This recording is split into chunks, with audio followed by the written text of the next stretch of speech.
Filipenses 2, del 1 al 4, habla de un solo grupo de palabras y ese grupo de palabras refiere la unidad. Y lo vamos a leer rapidito.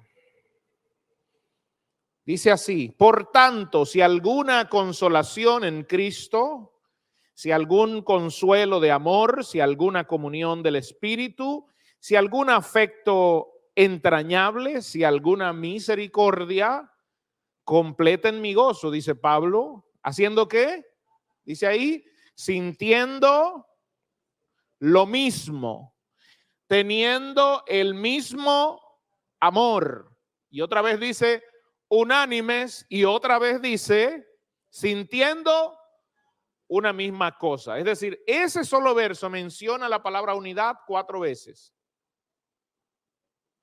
Ese solo verso menciona la palabra unidad 4 veces. Y entonces el verso 3 dice, nada hagáis por contienda o por vanagloria, antes con humildad, estimando cada uno a los demás como superior a sí mismo. Pregunta, ¿esto es unidad, sí o no? Cuando yo estimo ¿a los demás quiénes? A los demás de la iglesia, ¿ok? Y el verso 4 dice, no mirando cada uno lo suyo propio, porque esto es egoísmo, sino mirando ¿qué cosa? Cada cual también lo de los otros. Pregunta, ¿es unidad ese versículo, sí o no? También es unidad. Por lo tanto, todo lo que Pablo está hablando allí es unidad. Yo voy a hablar hoy sobre la unidad, nuestra meta y el deseo de Dios. La unidad es nuestra meta como cristianos y también es el deseo de Dios. Por esa razón nos juntó en un solo cuerpo. Y en ese solo cuerpo nosotros debemos tener la misma iniciativa, la misma mentalidad. El objetivo final es que todos lleguemos a tener la misma mente, la mente de Cristo, que lleguemos a tener la misma, tener el entendimiento claro, aunque no quiere decir que debemos, bueno, la Biblia nos manda a que pensemos una misma cosa, pero siempre se da un aspecto de desunidad dentro de la iglesia del Señor. En una unidad que a veces se hace difícil de entender, como cuando se habla con un muchacho de estos tiempos. No sé si usted ha tenido la oportunidad de hablar con un muchacho de estos tiempos. Yo me encontré a alguien en Santo Domingo y le pregunté, hola, ¿cómo estás? Tenía mucho que no te veía. Y me dice, oh, pastor, yo estoy bien, usted sabe, tuve un pero ya estoy mejor. Y yo me quedé como, ok. Le dije, pero a mí me habían dicho que tú tenías novia. Sí, yo tenía una muchacha, pero tuvimos un entonces ya yo la puse clara, yo hice mi diligencia y ya yo estoy claro con todo esto. Para una conversación normal, eso era anormal para mí. Yo me quedé preguntando, ¿qué significa el Pero así es que hablan hoy. El problema está en que casi todo el que está alrededor entiende lo que es el Él me dice, no, yo tuve un pero... Y ya él entendió que yo entendí lo que era el Mire, uno se ríe ante estas cosas, pero eso habla de la degradación en el lenguaje y en la comunicación a la que se está exponiendo el mundo del día de hoy. ¿Usted sabe qué quiere decir eso? Que al pasar 30 años, el idioma que se va a utilizar es diferente al que usamos hoy al hablar. ¿Usted sabe qué quiere decir eso? Que la generación de hoy odia los libros. Entonces, ante una generación que odia los libros, que odia la lectura, que odia la educación, porque eso es lo que se está vendiendo hoy en las redes sociales, el odio rampante a la educación, donde Los influencers te están diciendo que tú no necesitas ir a la universidad para hacerte rico, porque la meta del ser humano hoy no es vivir su humanidad, sino hacerse rico. Yo quiero que pensemos esto y en lo que le estamos comunicando a las generaciones por venir. ¿Por qué? Porque al parecer la meta de la humanidad es hoy hacerse rico, porque cuando se hace rico ya ellos se realizan. ¿En serio? Son tan pobres que lo único que tienen es dinero. No tienen ni educación, ni cultura, ni costumbre. Las palabras de la moral van a ir desapareciendo, del diálogo moral, del buenos días, buenas tardes, buenas noches, hola, ¿cómo estás? ¿A qué te dedicas? Eso va a ir desapareciendo porque eso no importa el día de hoy. Y es ahí donde entra el desafío a nosotros como iglesia del Señor el día de hoy. Porque mire, a mí me cuesta entender que uno tiene que adaptarse a ese ¿Cómo sería predicarle a esa gente en 30 años? ¿Usted se imagina? Y tú sabes que murió por ti. A medida que el tiempo, hermano, porque mire, uno se ríe ante esto, pero es preocupante. Ya la gente no sabe lo que es un sinónimo. Y cuando, bueno, si no saben lo que es un sinónimo, entonces tampoco van a saber lo que es el antónimo. Porque parece que esta no es materia interesante. Ahora lo que le interesa es hacer videitos por YouTube, subir fotos a las redes sociales y ya con eso estoy esperando los likes. Y si alguien comenta algo extraño, entonces me deprimo. ¿Usted sabe a qué se refiere todo esto? A la falta de carácter que hay en los jóvenes el día de hoy. No tienen carácter. Una vez más, generación de cristal que con mirarla se rompe. No es cristal ni siquiera templado, un cristal de esos que hacen los espejos, que cae un rayo y ellos se cuartean, se rompen. Así es la generación del día de hoy. Ok. ¿Por qué hago este comentario? Porque la unidad también en ello ha ido desapareciendo, lo mismo que está pasando dentro de las congregaciones. En cantidades de versos bíblicos, la Biblia habla de la unidad de los santos, la unidad de la iglesia. ¿Se ha preguntado usted por qué Dios tuvo en mente formar una iglesia para que nosotros seamos parte de ella? ¿Qué Dios quería limitar o quitar de nosotros para llevar lo mejor de nosotros a esa entidad que se llama la iglesia, para que allí nosotros entonces podamos vivir adecuadamente? A veces no nos detenemos a pensar en eso. Y la iglesia no es un grupo de gente que se reúne solamente los domingos. Eso no era lo que estaba en la mente de Dios. Recuerde que lo que estaba en la mente de Dios en el Antiguo Testamento era el cajal, o era la congregación, así se le llamaba a los hijos de Israel, la congregación. ¿Por qué? Porque tenían una meta en común, tenían un padre en común, tenían un camino en común. Miremoslo desde esta perspectiva. ¿Alguien ha visto las aves volar? ¿Cómo lo hacen? ¿Cómo vuelan las aves? Se le llama bandada. Una bandada es un grupo de aves volando en común. Y a veces tienen una danza en común esas aves. ¿Por qué? Porque vuelan de manera armoniosa. ¿Por qué lo hacen? Sobre todo en este caso los gansos. Los gansos vuelan en V, como si fuera una flecha. Lo hacen por la sencilla razón de que siempre van a seguir a alguien que va en la punta de la flecha. El líder es este. Pero a la vez, ellos cuando vuelan así en V, cortan el aire. Y entonces la presión del aire, es como cuando vamos manejando, aquí todos tienen motor, y saben que cuando tú vas a una velocidad de más de 80 en una motocicleta, tú tienes algo en contra, y ese algo en contra es el viento que te está chocando en la cara. Y a una velocidad de más de 80, el viento en la cara, hasta un mosquito puede hacer que te estrelles. Así de sencillo. Entonces hay algo que siempre vas a tener en contra, el viento.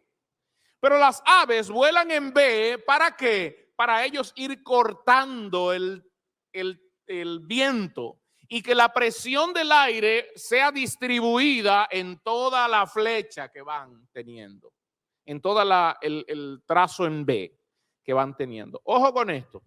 Cuando un ave se sale de la formación, entonces se va a enfrentar sola al viento que le va a chocar.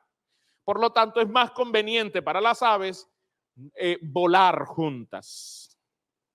Eso es número uno. Más conveniente para las aves volar juntas. Cuando una se cansa, cuando el líder que va al frente se cansa, él graznea, así que se le dice al canto de ese tipo de aves que vuela a grandes distancias. Graznea y entonces otro toma el lugar del líder y él va volando a la posición que tenía la otra ave. Y llevan una danza perfecta. Allí no hay alguien que quiera derribar al líder. Allí no hay alguien que quiera tumbar al líder. Allí no hay excusa. ¿Por qué? Porque el más mínimo error romperá la formación que llevan. Y ante esa formación ellos vuelan un 70% más rápido que si ellos lo fueran haciendo solos. Es decir, allá va un ganso volando solo, esta formación va 70% más rápido. Es decir, allá va el ganso a una velocidad de 100 kilómetros por hora, pero estos aquí van a una velocidad de 170 kilómetros por hora.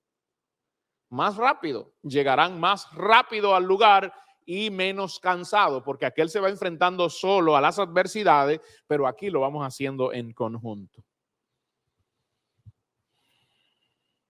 ¿No es eso lo que, en cuanto a esa unidad que habla la palabra de Dios, no es eso lo que dice la palabra cuando dice que cuando un hombre se enfrenta solo a las circunstancias, no dice es mejor dos que uno? ¿No es mejor que haya siempre alguien que esté hombro a hombro con el hombre ayudándole a resolver los asuntos? Bien, pero para eso Dios nos puso en la congregación, no para criticar, molestar, decir, sino para ayudar. Y esto de ayudar es sacar fuera las individualidades, porque las individualidades, según la palabra de Dios, se convierten en pecado. Las individualidades se convierten en orgullo, las individualidades se convierten en egoísmo. ¿Y usted se imagina que lo que impere en una congregación sea el egoísmo, el orgullo, yo primero y si alguien queda yo? Entonces, ¿dónde está el poder de la congregación? ¿Dónde está el poder de la palabra de Dios en las vidas? Porque la Biblia lo que más habla es de ese concepto de vivir unidos, de estar perfectamente unidos, como lo dice Filipenses capítulo 2. Mire lo que dice el versículo 5. Y aquí cuando está hablando, la primera parte está hablando, aunque realmente en el capítulo 2 se dice arriba humillación y exaltación de Cristo, pero yo quiero que veamos todo el contexto. El contexto está refiriéndose primero a la unidad. En la iglesia es un órgano, por eso le llamo órgano, que está vivo, que se mueve por el Espíritu de Dios, que no se mueve por una persona, porque cuando esa persona no esté, ¿seguirá adelante la marcha de la iglesia, sí o no? Seguirá. Una de los errores nuestros como seres humanos es creernos que somos insustituibles. No, es que no hay nadie que haga eso. ¿En serio? ¿En la iglesia? ¿Estás diciendo eso? Ah, pero tú no conoces a Dios. Porque Israel se llegó a pensar que no había nadie, que ellos eran Israel y por eso entonces creían que tenían la libertad de hacer lo que le diera la gana. ¿Qué es lo que estamos viendo en Oseas? En los estudios que estamos haciendo en la escuela bíblica, donde Dios está demandándole a un pueblo que es idólatra, que ellos creen que adoran a Dios con sus propios conceptos y creen que son insustituibles. Y ahí es donde entró el papel de la iglesia. Una iglesia no como Israel, sino una iglesia como sin mancha, sin arruga, que está perfectamente unido y que todo el que entra al órgano de la iglesia debe ser trabajado en sus emociones y en sus sombras, como decimos los martes. Pablo dice, ahora, una vez que entendemos la unidad, versículo 5, Pablo dice, en nosotros debe haber el sentir que hubo en Cristo Jesús. ¿Y cuál fue el sentir que hubo en Cristo Jesús? Que siendo en forma de Dios, no estimó el ser igual a Dios, ni se aferró a eso, sino que él se despojó, se anonadó, se hizo hombre. Y estando, ahora, fíjese esto, unidad. Estando aún en esa condición, él no dejó de ser Dios. Él mantuvo su unidad con el Padre. Él mantuvo su unidad con el Espíritu, siendo hombre. Porque allí se manifiesta, y es lo que Pablo está refiriendo en esto de la humillación y exaltación de Cristo, en que en ese contexto él no dejó de ser Dios en ningún momento, sino que hubo una unión perfecta del Dios eterno, del Dios omnipotente, omnipresente, omnisapiente en un ser humano. Y eso es lo que trae contradicción el día de hoy. ¿Cómo puede pasar eso si el ser humano no tiene eso? El ser humano no, pero Jesús sí. Entonces, lo que demuestra todo esto es que Jesús hizo eso para enseñarnos a nosotros que en el órgano de la iglesia debemos estar unidos. Pastor, pero ¿a qué se refiere el término de unido en este contexto? Bueno, es que aunque Sonny tenga un pensamiento diferente al mío, debemos estar unidos en propósito. Lo que nosotros tenemos que hacer es aclarar nuestras incongruencias ahí o nuestras interpretaciones, porque a veces lo que son es interpretaciones.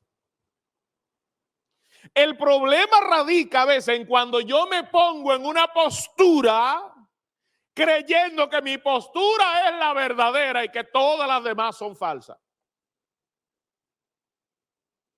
Mire el error, el problema que trae esto.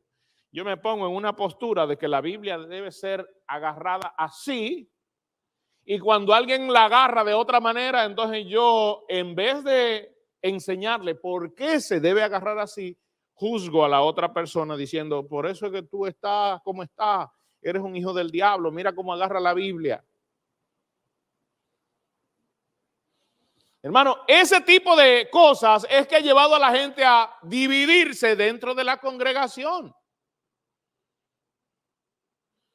Ese tipo de cosas, el decir, es que no me gusta tu estilo, es que aquí no se trata de estilo, se trata de la palabra de Dios. Cada quien tiene su manera de expresarse. Ahora, las maneras no deben juzgarse, no deben criticarse, son simplemente eso, formas que se adaptan a tu pensamiento, que se adaptan a tu crianza, que se adaptan a tu educación. Y eso es lo que forma tu propio estilo. ¿O usted cree que la gente todas cantan iguales?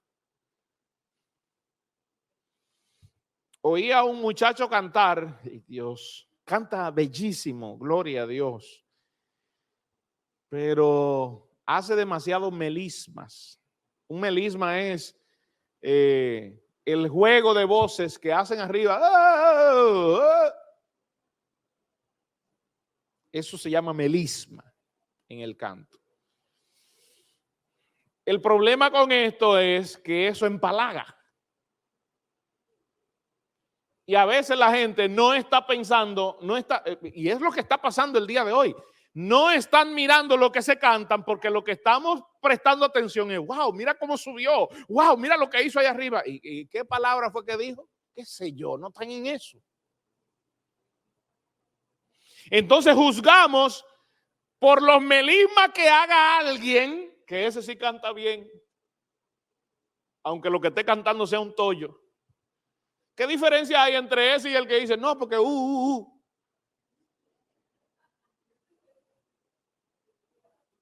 ¿Qué diferencia? No hay ninguna.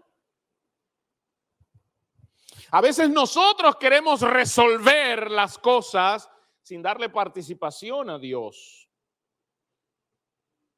Es como aquel rey que organizó una fiesta y le habló con su súbdito y le dijo, organíceme una fiesta para el 15 de mayo. Para invitar, vamos a hacer una fiesta de reconciliación de la nación y vamos a invitar a toda la gente a que forme parte y vamos a hacer una comelona grandísima. Bien, así la gente empezaron a organizar. El 14 de mayo, ¿sabe que mayo es un mes de mucha agua, verdad? Bien, el 14 de mayo empezó una lluvia indetenible, como esas que caen aquí en La Romana, que en cuestión de una hora se llenan todas las calles de agua. El 14 lloviendo, el 15 lloviendo, imagínense, la celebración tuvo que suspenderse. Y el rey se enojó hasta tal forma que mandó a buscar su ejército porque él estaba enojado con Dios, porque Dios mandó la lluvia. Así que le dijo a su ejército, prepárense y vamos a lanzar flechas para herir a Dios. Y se cuadraron y tiraron la flecha para arriba, pero usted sabe que hace la ley de la gravedad, ¿verdad? Pues las flechas se devolvieron y le cayeron hiriendo a los que la lanzaron. Mire, así a veces somos nosotros. A veces nuestro enojo al no comprender algo, al no entender algo, al no tener respuesta para algo, es tratar de acusar a nuestro Dios sin entender de que Él nos ha puesto en la iglesia, no para que contendamos con Él. Es para que nosotros contendamos contra nosotros mismos, porque tu peor enemigo eres tú mismo. Si Dios fuera tu enemigo, no hubiera enviado a Cristo a salvarte. Escúchame, hermano. Si Dios fuera tu enemigo, Cristo no hubiera venido a salvarte.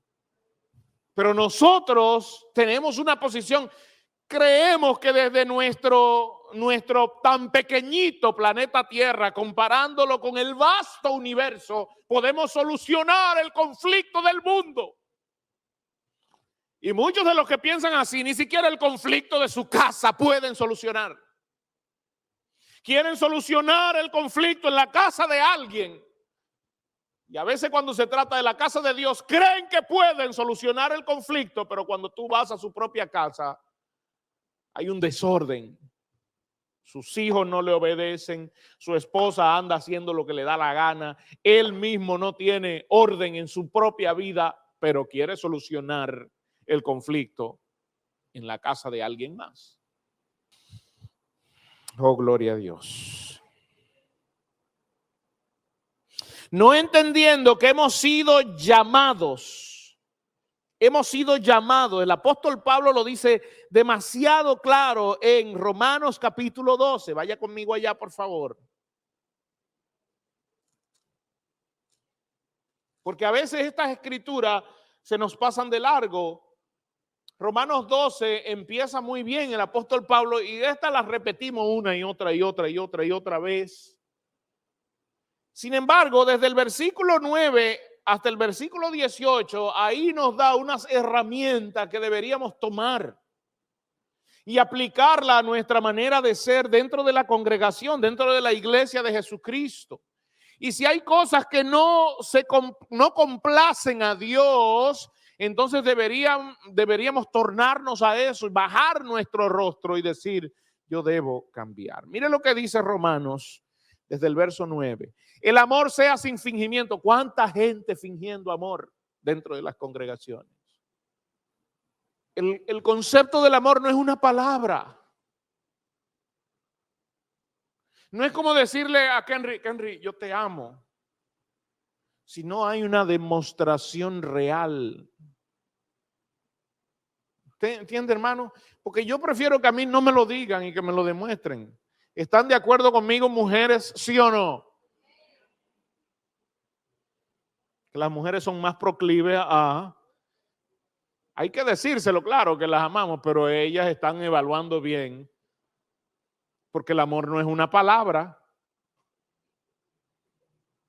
Y el apóstol Pablo está diciendo aquí que hay amor fingido. Pablo dice, el amor sea sin fingimiento, y en ese amor debe aborrecerse lo que está mal y debe hacer ¿qué? Seguirse lo que está bien. Y vuelve y reitera en el verso 10, ámense los unos a los otros con amor fraternal. Que ese es el amor que debe inundar a la iglesia. Ese amor de compañerismo, de hermanos. Pero qué mal se siente cuando yo le digo a mi hermana Wendy, mi hermana, y a veces le digo mi hermana porque no me sé su nombre. Pregunta, ¿la amo de verdad? ¿Pasa eso entre nosotros? ¿O no estamos volando como las aves? ¿Verdad que no? Porque las aves cuando sustituyen la falta del otro. Y de hecho, cuando un ave, déjeme decirle esto, cuando un ave es golpeada por una bala, por una, ¿cómo le llaman? Un perdigón de los cazadores. Ahí está Claudio cazando las aves. Y le da un perdigonazo a las aves y cae una. ¿Saben lo que hacen las otras? Algunas descienden al caído a ver si el caído requiere ayuda. Mientras el líder baja la marcha del vuelo. Wow. Somos el único ejército que cuando alguien cae lo pateamos. Somos el único ejército que cuando alguien peca, nosotros somos quienes lo hacemos público su pecado. No entendiendo de que la iglesia no fue formada ni creada para eso. Nosotros estamos para juzgar al mundo, no para juzgarnos entre nosotros. Claro, el que lo está haciendo mal con amor, hay que llamarlo en amor, como dice aquí.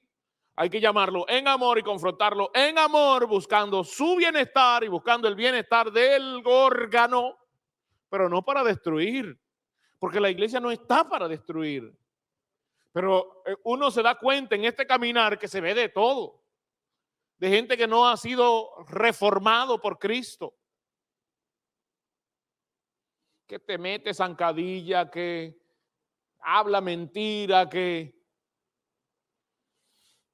Pablo sigue diciendo, en cuanto a la honra, prefiriéndose los unos a los otros, yo debo honrar a mis hermanos, a los cuales amo con amor fraternal. No importa su color de piel, no importa su condición fisiológica, no importa si tiene el cabello grueso o si tiene el cabello lacio o si no tiene cabello.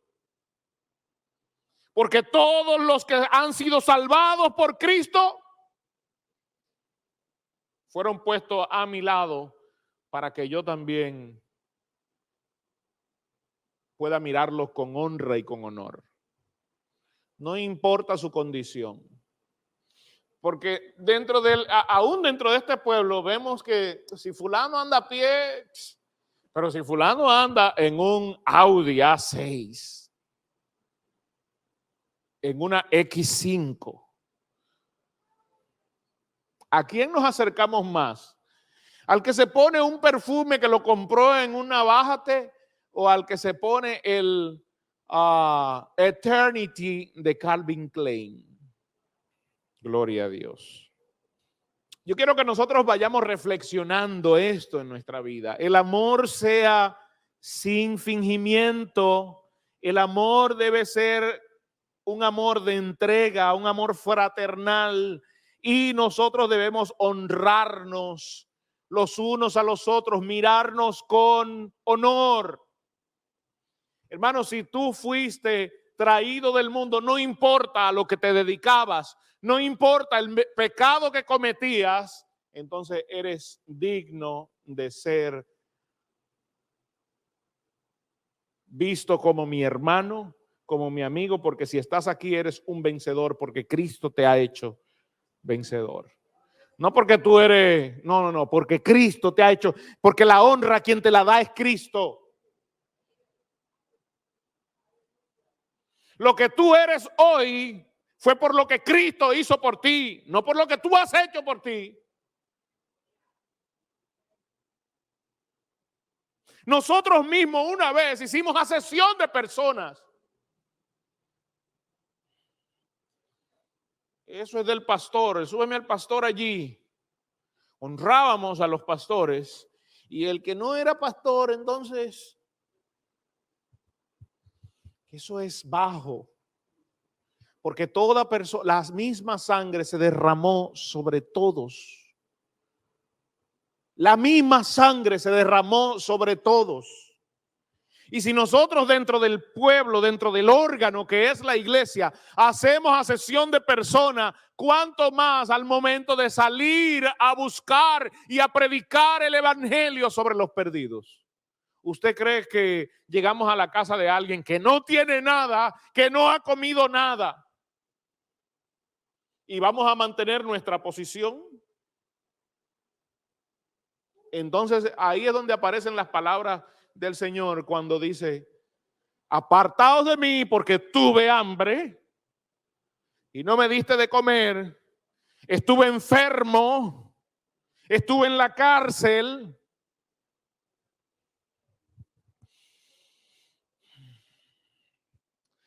Pablo sigue diciendo: en lo que requiere diligencia, no sean perezosos.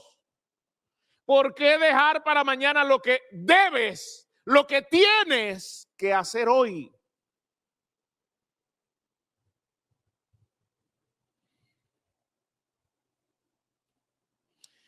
Sigue diciendo: fervientes en espíritu, sirviendo al Señor, gozosos en la esperanza. Cuando leemos el capítulo 2 de Oseas, nos damos cuenta que Oseas termina ese capítulo 2 redimiendo la esperanza del pueblo. Fíjense cómo termina ese capítulo 2, redimiendo la esperanza del pueblo porque se había perdido. El día de hoy se debe redimir, y de hecho yo creo que la pandemia llegó para ver dónde estaba la esperanza de muchos.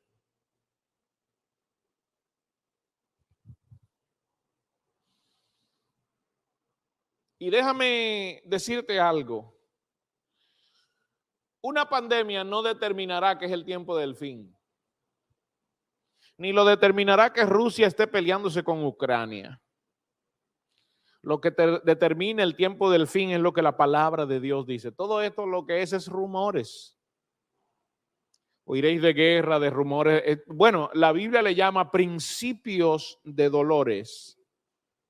Todo esto es principio de dolores y es necesario que acontezca, dice la Biblia.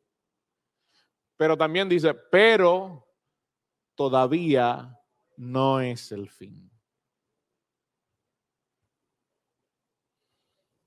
La pandemia llegó para recordarle a muchos líderes y pastores sobre el mensaje escatológico que ha desaparecido. Porque lo que más hay en las iglesias hoy es el mensaje aristotélico, el mensaje humanista, ese levantamiento del hombre, de la individualidad personal de cada uno, de el materialismo, un materialismo filosófico. Porque no es un materialismo real, es un materialismo vuelto filosofía. Ven a Cristo, conviértete a Cristo porque Él va a arreglar tu matrimonio. ¿Tú crees que porque alguien se convierta a su matrimonio ya quedará resuelto los problemas? Eso quiere decir entonces que los que están convertidos no tienen problemas matrimoniales. ¿Alguien dice amén? ¿Hay alguien que no tenga problemas matrimoniales o que no haya tenido en Cristo?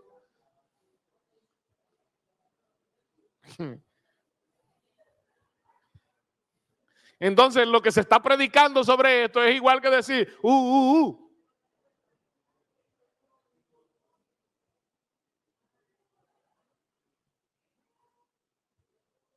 Cosas inentendibles que no están en...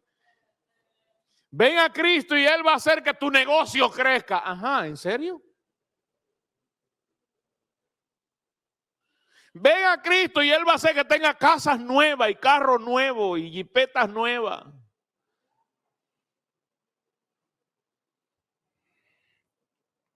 Bueno, déjeme seguir.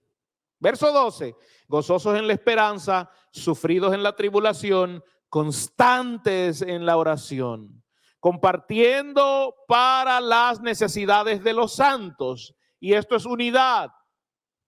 Que yo pueda entender las necesidades de mi hermano y que provea para esas necesidades.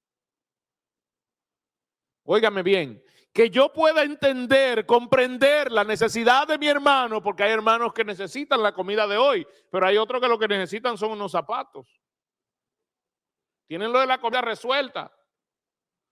Tienen lo de, se me dañó un electrodoméstico, eso lo tienen resuelto.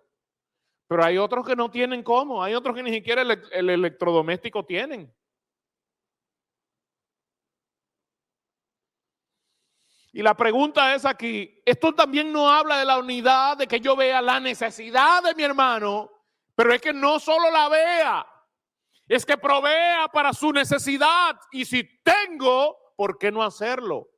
Y si no lo hace, entonces te conviertes en una persona egoísta.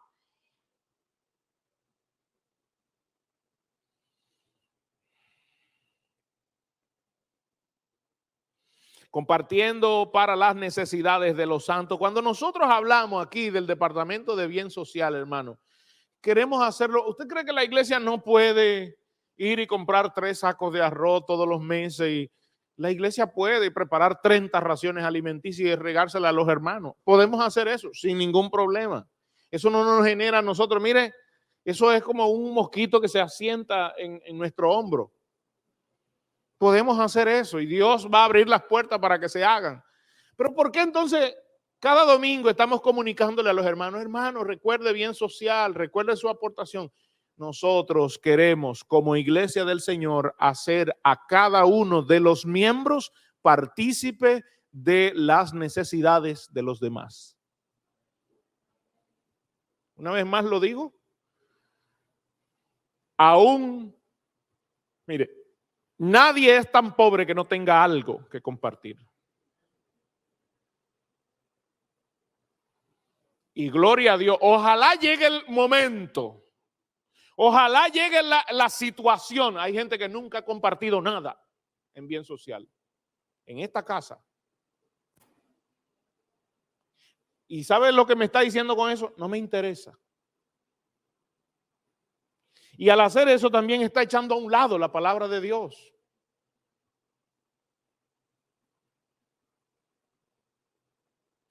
Hay gente que suele decir, no me interesa lo que Henry piense de mí. Pues déjame decirte que debe interesarte lo que tu hermano piense de ti.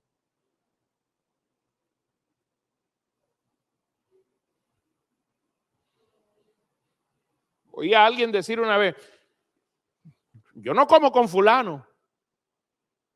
Qué pena que tú no comes con fulano. Porque si comieras con él, o te hubieras muerto tú o se hubiera muerto él ya. Es una pena porque no sabe las necesidades de fulano. Hermano, mire, el corazón de la oyama solo lo sabe el cuchillo. Alvin Carrasco. Estoy como mi papá. A veces no conocemos la debilidad, la interioridad de alguien hasta que no nos acercamos a ese alguien. Y aún lo vemos bien vestido, bien bonito, andando limpiecito en la calle. No conocemos, como decimos los martes, no conocemos su sombra. A veces no nos damos cuenta que con alguien hablar, quien habla es su sombra. Oh, gloria a Dios. A mí debe importarme lo que mi hermano dice. Jesús lo dejó bien establecido esto, bien claro. ¿Qué dicen los demás acerca del Hijo del Hombre? ¿Usted cree que Jesús se iba a mover o se iba a entristecer por lo que? No. Pero nos estaba dejando a nosotros algo importante, porque la iglesia tiene que tener una buena... Cuando la iglesia obra como organismo al cual fue llamado, los de afuera tienen algo bueno que decir de la iglesia. Cuando la iglesia tiene una buena publicidad hacia afuera, haciendo lo que bíblicamente está llamada a hacer, los de afuera no van a encontrar nada que acusar ni que decir cuando la iglesia traza la palabra de Dios y se la aplica hacia sí misma. Cuando me refiero a la iglesia me estoy refiriendo a mí de manera personal. Déjeme ir concluyendo. Versículo 14. Bendecid a los que os persiguen. Bendecid y no maldigáis. Gozaos con los que se gozan.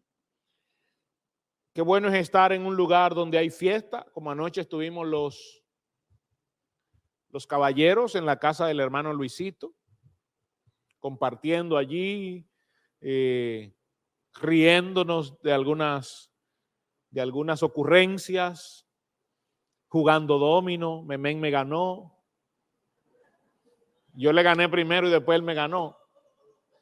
Y lo que más me dolió es que me ganó con Alvin, porque yo lo saqué a él y a Andy. Y entonces llegó Alvin y a Alvin uno no puede adivinarle la ficha porque él la tira así. Entonces cuando tú juegas con alguien que tú no le puedes adivinar la ficha, si te gana te duele más. Eso sucede en el... Pero qué bueno es estar en ese lugar y compartir, y allí estaba Ángel con la parrillada. Qué bien nos sentimos. Pero también nos dice aquí que con los que lloran,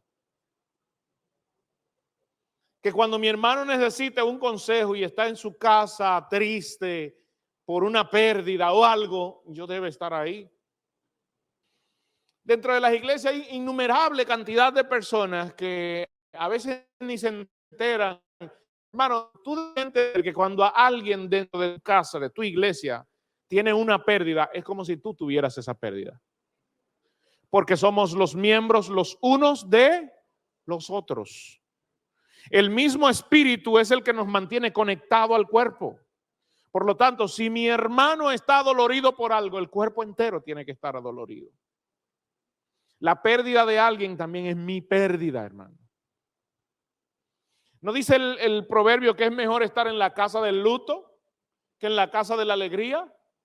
Porque allí es donde se notan los verdaderos amigos. Y a veces nosotros lo hacemos no por el amor fraternal que nos une, sino por cumplir. Cuando yo oigo esta palabra, no, yo voy a ir por cumplir. No, no es que se trata de cumplir, porque entonces estás amando fingiendo.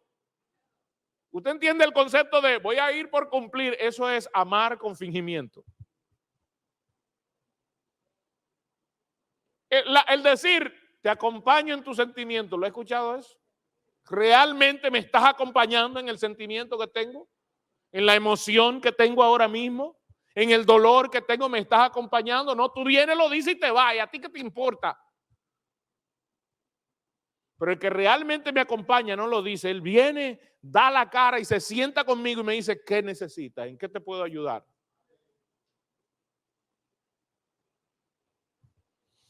Eso me hace recordar a Juan Sánchez. Juan Sánchez fue Juan Sánchez fue miembro de esta casa. Fue la persona que nos casó a Daisy y a mí, fue el primer pastor de Daisy. Fue mi cuarto pastor. Juan Sánchez, cuando se enteraba que un miembro tenía un problema, se metía a su casa y decía, hasta que no solucionemos esto aquí hoy, no me voy.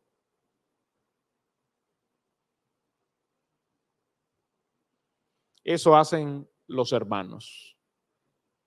¿Qué no harías tú por tu hermano? Imagínate que te llaman hoy y te dicen, tu hermano está en cuidados intensivos. ¿Qué harías cuando salga de aquí? Muchos de ustedes ni siquiera terminarían que el servicio. Se fueran ya. Sabe que no puede entrar a cuidados intensivos, pero ¿qué haría? Fuera y te quedaras ahí, te sentaras ahí. ¿Y por un hermano de la iglesia lo harías? Bueno, ese es el amor que la palabra de Dios nos está mandando a guardar, a tener. Bendecid a los que os persiguen, bendecid y no maldigáis, gozaos con los que se gozan, llorad con los que lloran. Verso 16, unánimes entre vosotros, estén juntos, estén conectados, estén unidos. Porque Dios formó la iglesia como nuestra meta de unidad.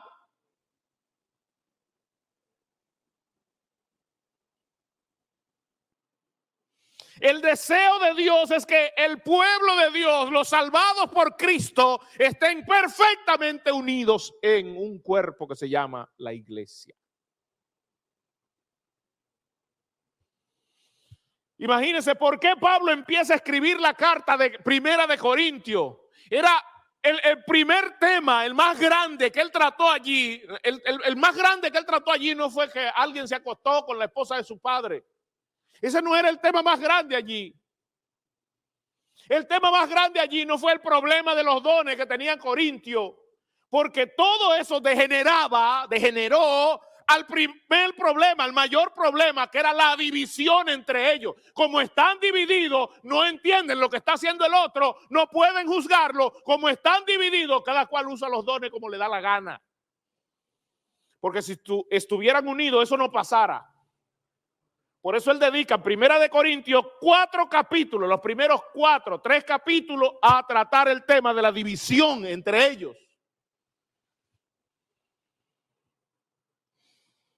Y eso nos hace entender que todo lo demás vino como consecuencia de su división en Cristo. Estaban divididos y Pablo tiene que recordarle a ellos, a ver, está dividido Cristo. Es como si vamos a repartirnos el cuerpo, quédate tú con un brazo, yo me voy a quedar con una pierna, yo me voy a quedar con el estómago.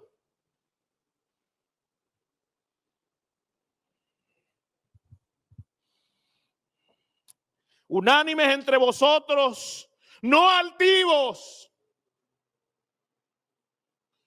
no orgullosos.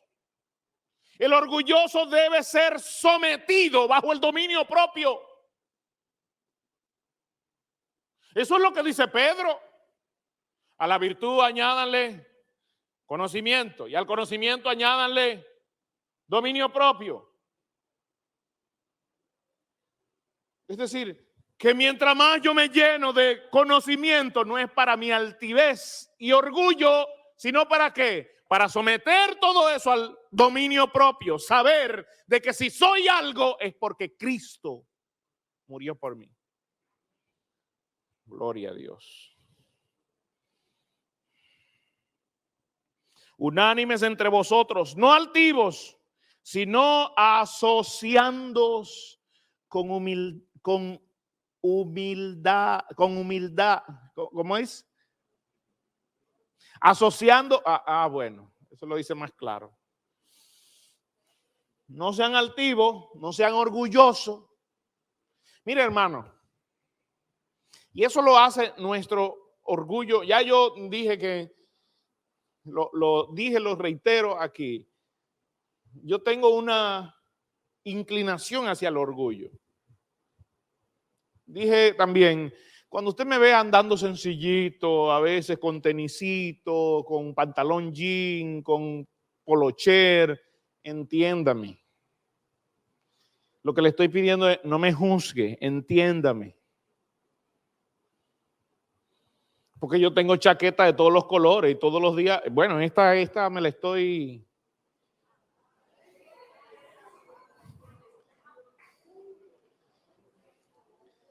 Le decía a alguien, wow, me siento elegante hoy. Y además esta camisa también la estoy estrenando. No recuerdo quién me la regaló. Igual que la chaqueta, no recuerdo quién me la regaló. Pero cuando usted me ve así, entienda que no quiero pasar de falsa humildad. Estoy trabajando conmigo mismo. No hago eso porque quiero lucir más. No se trata de eso, hermano. Lejos de mí está eso. Lo que estoy trabajando es conmigo, es con Alvin Carrasco. Porque lo estoy poniendo bajo humillación porque no quiero que mi carne se eleve. Pues no se trata de usted ni del que me vea a mí. No se trata de eso. Estoy trabajando con el ser humano que está aquí, que tiende a enorgullecerse, a volverse altivo. Estoy trabajando con ese. Porque yo conozco cuál es mi problema. Yo sé cuál es mi sombra. Pregunta, ¿y usted sabe cuál es la suya? ¿Qué está haciendo para someterla? Si usted sabe que la suya es la ira, ¿qué está haciendo para...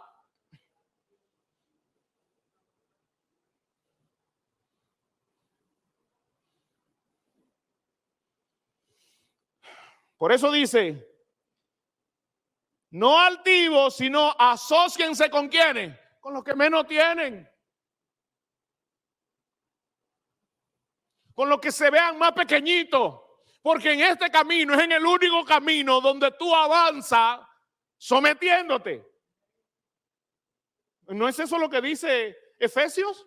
Sométanse los unos a otros. En este camino se avanza haciendo ¿qué? Sometiéndose y obedeciendo. ¿No dice eso el libro de Hebreos de Jesucristo? ¿Qué hizo Jesús? ¿Aprendió qué? ¿Aprendió qué? Obediencia, dice. Porque él, siendo Dios, ¿a quién obedecía? No decía él, yo juro por mí mismo. Porque ¿por quién más iba a jurar? Pero siendo el Hijo del Hombre, ¿a quién se sometía? Al Padre. Por eso en sus oraciones decía, Padre. Entonces, por lo que padeció, aprendió. Gloria a Dios. Concluyo. Asóciense con los humildes. No seáis sabios en vuestra propia. Ay, tenemos la iglesia llena de sabios, hermano. Tenemos la iglesia llena de sabios, de gente que sus conceptos son propios, personales y de ellos, y lo que ellos digan son el sello de la tinta.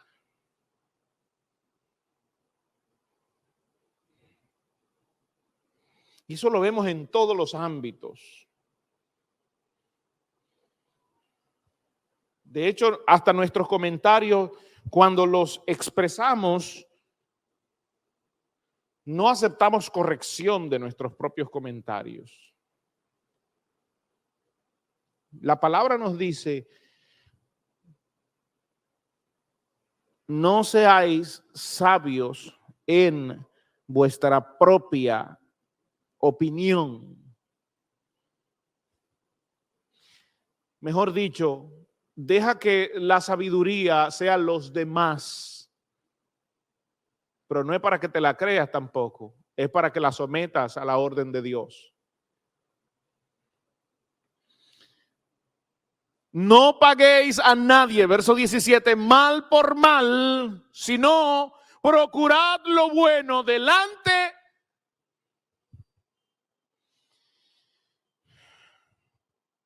La iglesia se ve frenada también cuando en los matrimonios hay venganza entre los esposos. ¿Usted sabe que esto es muy común entre los esposos? Atención, casados jóvenes. Como tú no me serviste en tal cosa, entonces yo me voy a vengar por esta vía.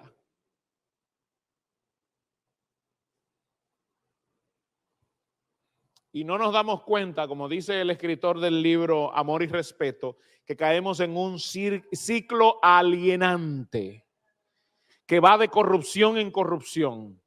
Porque después yo voy a buscar otra cosa para vengarme de lo que tú te estás vengando.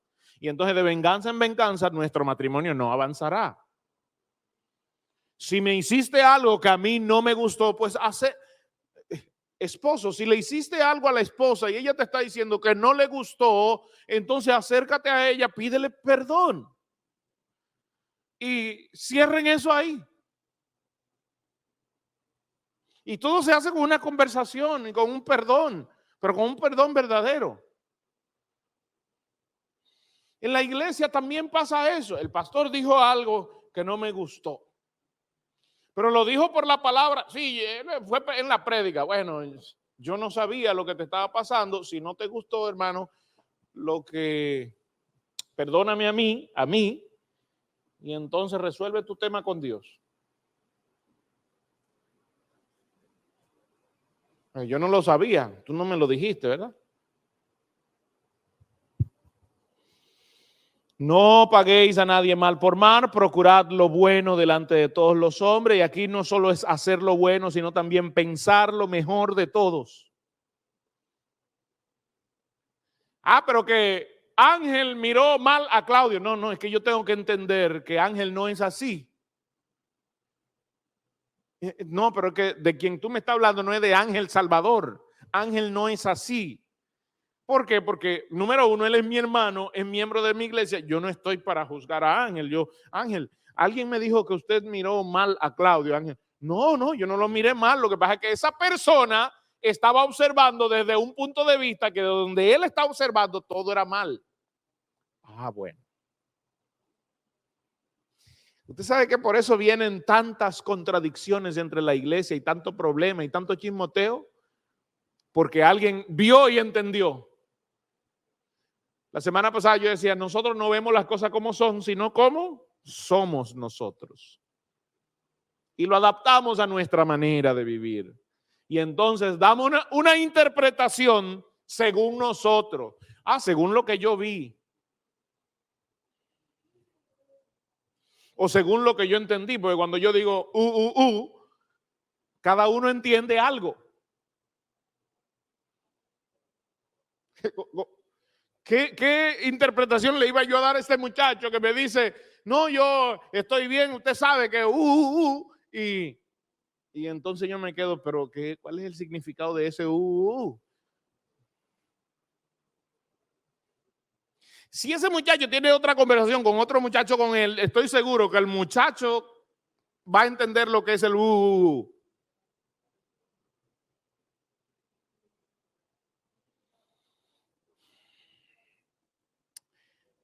Pablo sigue diciendo, si es posible, en cuanto dependa de ustedes, estad en paz. ¿Con quiénes? ¿Con quiénes dice ahí? Con todos los hombres. Es posible que tú estés en paz si fuiste llamado a la iglesia del Señor. Es posible que estés en paz con todos los hombres. ¿Es posible o es imposible? Si depende de ti, es lo que dice. Si depende de ti, porque tal vez el otro es el que quiera pelear contigo. Que el otro quiera pelear contigo, eso no depende de ti, depende de él. Pero de aquí para allá yo tengo que estar en paz con él.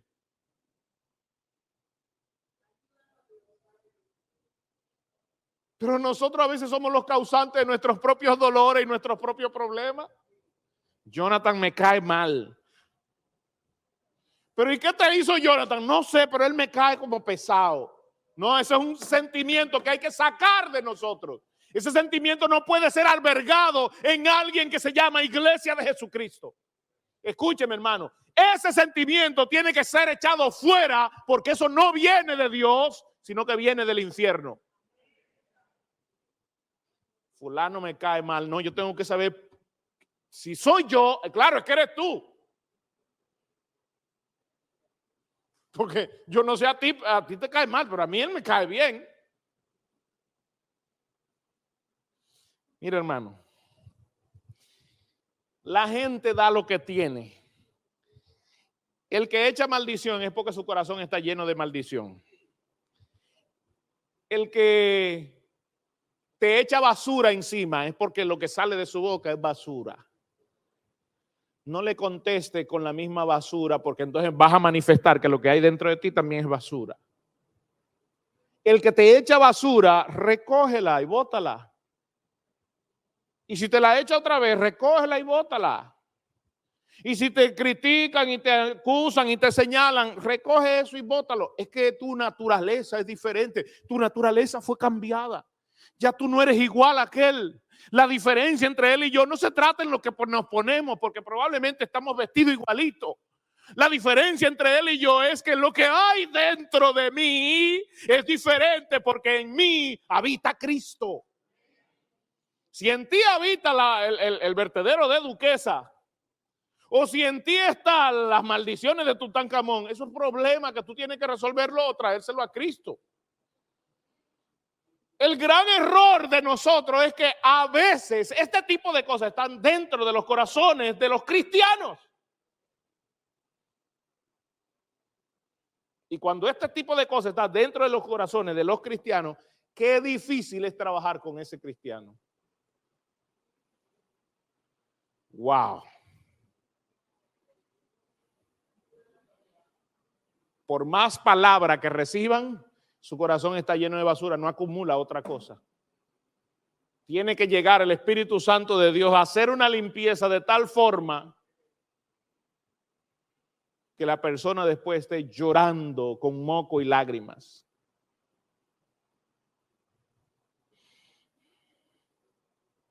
Termino con esta.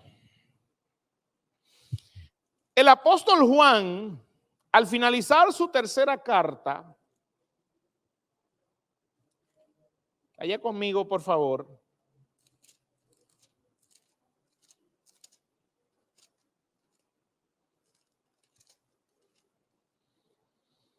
La tercera carta y la segunda carta de Juan solo tienen un capítulo. Pero al Juan finalizar su tercera carta, se encontró allí dentro de la iglesia a un individuo llamado Diótrefes, que ese era un lobo disfrazado de oveja.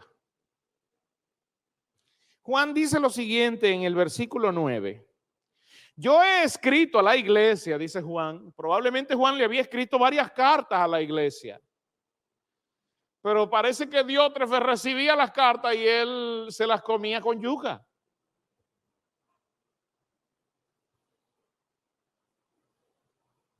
Dice, yo he escrito a la iglesia, pero Diótrefes, al cual le gusta tener el primer lugar. Allí está el dueño de la iglesia.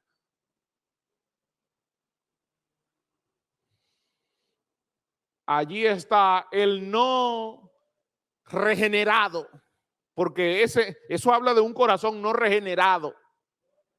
El que quiere tener posición y pretende que él ganará más gracia de Dios por tener una posición. No, es que si no es líder, yo no soy. No, varón, es que no has entendido. Parece que no has entendido que en nosotros debe haber la humildad que hubo también en Cristo Jesús.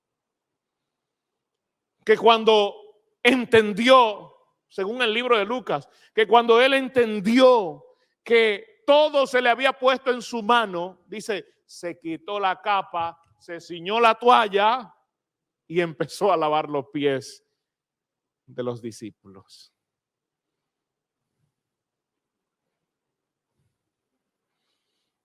Así es como lo dice el texto.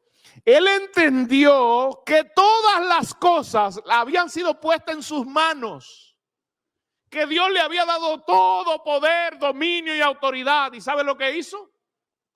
Se levantó de donde estaba sentado, de la mesa, se quitó la capa, se ciñó una toalla y empezó a servir.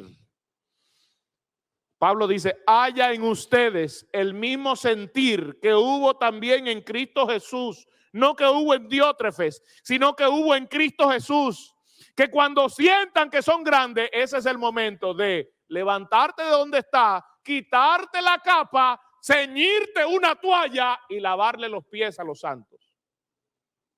Lo voy a repetir. Que cuando sientas que sabes más, que cuando sientas que tienes más, que cuando sientas que eres más, por lo que vistes, por lo que te pones, por lo que andas, no, porque que anda un vehículo nuevo.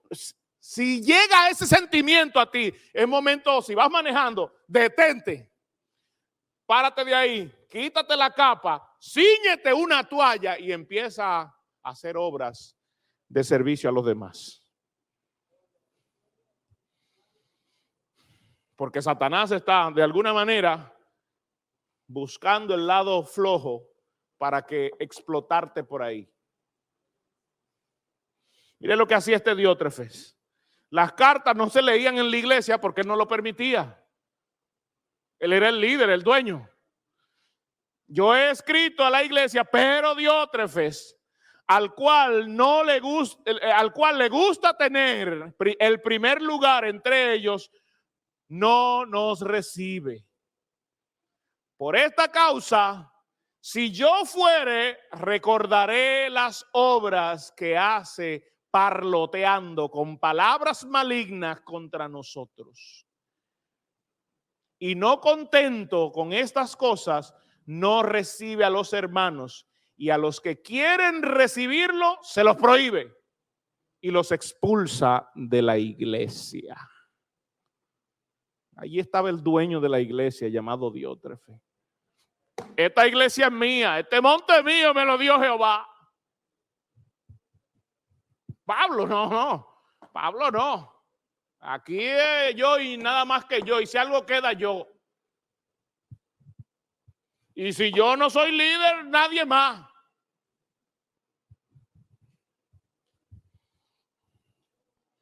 Una vez una compañera muy amada,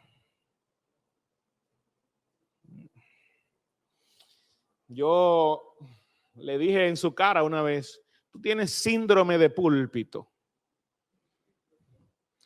El síndrome de púlpito, bueno, es algo inventado dentro de los cristianos, pero el síndrome de púlpito son aquellas personas que mientras no tienen el micrófono no dicen ni alaban a Dios. Están calladitos. Pero cuando tú le das el micrófono, ellos quieren bajarte el cielo, las estrellas, los ángeles y hacer un...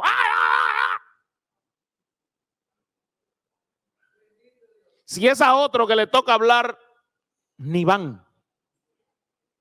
Pero cuando es a ellos, se ponen guapos si no los escuchan.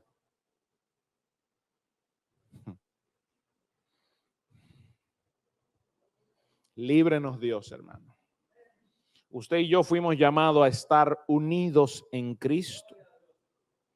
Usted y yo fuimos llamados a formar parte de un cuerpo que es la iglesia, porque esa es nuestra meta, hasta que todos seamos unos en Cristo, uno en Cristo.